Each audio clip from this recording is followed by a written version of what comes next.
वर्ष 2024 में होने वाले लोकसभा चुनाव से ठीक पहले बीबीसी ने एक डॉक्यूमेंट्री फिल्म दिखाई जिसमें दंगों के लिए तत्कालीन मुख्यमंत्री नरेंद्र मोदी को दोषी ठहराया गया है। इसके लिए ब्रिटिश विदेश विभाग की किसी अप्रकाशित रिपोर्ट को आधार बनाया गया है। इस रिपोर्ट में दावा किया गया कि गोधरा अग्निकांड के बाद भड़के दंगों में नरेंद्र मोदी ने जानबूझकर पुलिस कार्रवाई में देरी की ताकि गोधरा के दोषियों का हिसाब चुकता किया जा सके। इस डॉक्यूमेंट्री फिल्म में क्या दिखाया गया ये बहुत महत्वपूर्ण नहीं है। 2 दशक से अधिक समय से मोदी के लिए ये बातें कही जा रही हैं। इनमें कुछ भी नया नहीं। महत्वपूर्ण केवल ये है कि आज भी नरेंद्र मोदी भारत विरोधी शक्तियों के सबसे बड़े शत्रु बने हुए हैं।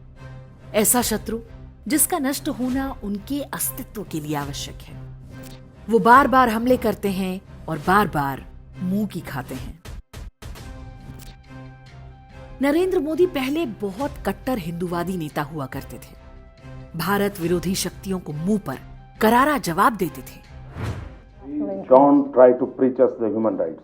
We know what the human rights are. You Britishers should not preach us the human rights. Modi के यही तेवर थे जिनके कारण वो भारत विरोधियों की आंखों में चढ़ गए। आज जिसे गोदी मीडिया कहा जाता है वही पूरे 1 दशक तक भूखे भेड़िए की तरह मोदी के पीछे पड़ा रहा था। व्यक्तिगत आक्षेपों से लेकर सार्वजनिक अपमानों तक। क्या वो समय हम भूल गए? क्या कुछ नहीं हुआ मोदी के साथ? षड्यंत्रों का एक पूरा लाक्षागृह पार करके मोदी बाहर निकले। हर अग्नि परीक्षा पास की। मोदी इतना तप गए कि खरा सोना बन गए। लेकिन प्रधानमंत्री बनने के बाद मोदी हर वो बात कहते और करते हैं जो तथाकथित सेकुलर शक्तियां चाहती हैं। मोदी एक हाथ में कुरान, एक हाथ में कंप्यूटर जैसी लुभावनी बातें कहते हैं। पाकिस्तान के जन्म का सबसे बड़ा कारण रहे अलीगढ़ मुस्लिम यूनिवर्सिटी को भारत की स्वतंत्रता का श्रेय देते हैं। खाड़ी देशों से दोस्ती बढ़ाते हैं। मजहबी लोगों को स्कॉलरशिप बांटते हैं। तुष्टीकरण के स्थान पर तृप्तिकरण आरंभ कर देते हैं। किसान बिल वापस ले लेते हैं। नागरिकता कानून लागू करने में देरी करते हैं। पाठ्य पुस्तकों के इस्लामीकरण को हटाने के लिए कुछ नहीं करते। फिर भी भारत विरोधी शक्तियां उनके खून की प्यासी क्यों हैं? यदि मोदी उन्हीं के मुताबिक काम कर रहे हैं तो उनका इतना विरोध क्यों है? संक्रमण काल से निकल रही एक सभ्यता के रूप में इस प्रश्न पर विचार बहुत आवश्यक है।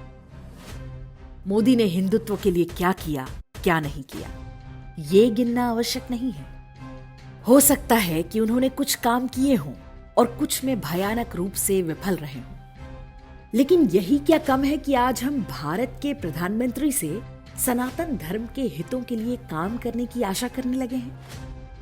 हमें समझना होगा कि स्वतंत्र भारत के इतिहास में कुछ गिने चुने सनातनी ही प्रधानमंत्री बने हैं। बाकी सब एक्सीडेंटल थे। लाल बहादुर शास्त्री ने भूखे नंगे भारत में राष्ट्र प्रेम का स्वाभिमान जगाया। नरसिंह राव ने भारत माता के पैरों से कांग्रेसी समाजवाद की बेड़ियां तोड़ी। चंद्रशेखर को अधिक समय ही नहीं मिला। अटल बिहारी वाजपेयी ने आधारभूत ढांचे की आधारशिला तैयार की जो परम वैभवशाली हिंदू राष्ट्र के लिए आवश्यक है।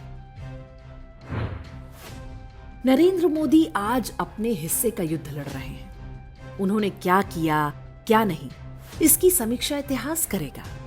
सब कुछ अभी जान लेना आवश्यक नहीं है। मोदी पूरे मन से अपना युद्ध लड़ रहे हैं या नहीं, ये जानने का सबसे आसान तरीका है कि शत्रु उनके बारे में क्या कह रहे हैं। जब तक वे तड़पते और तिलमिलाते दिख रहे हैं तब तक निश्चिंत रहिए कि उनकी पूंछ पर किसी ने पैर रखा हुआ है। विधर्मी शक्तियां और वामपंथी अपने दुश्मन की पहचान में कभी चूक नहीं करती। राहुल गांधी कितनी भी रामनामी पहन लें, ये शक्तियां जानती हैं कि राहुल गांधी कौन है। मोदी कितना भी सबका साथ, सबका विश्वास कर लें, वे जानते हैं कि मोदी ने उन्हें कितना तबाह और बर्बाद किया है।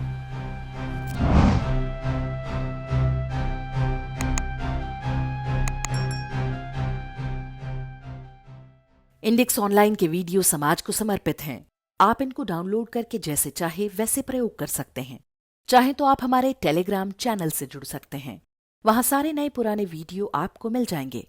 हमारे सोशल मीडिया लिंक हर वीडियो के डिस्क्रिप्शन में होते हैं। हमारा एकमात्र उद्देश्य हिंदू समाज को जागृत और एकजुट करना है। इसमें सहभागी बने। धन्यवाद।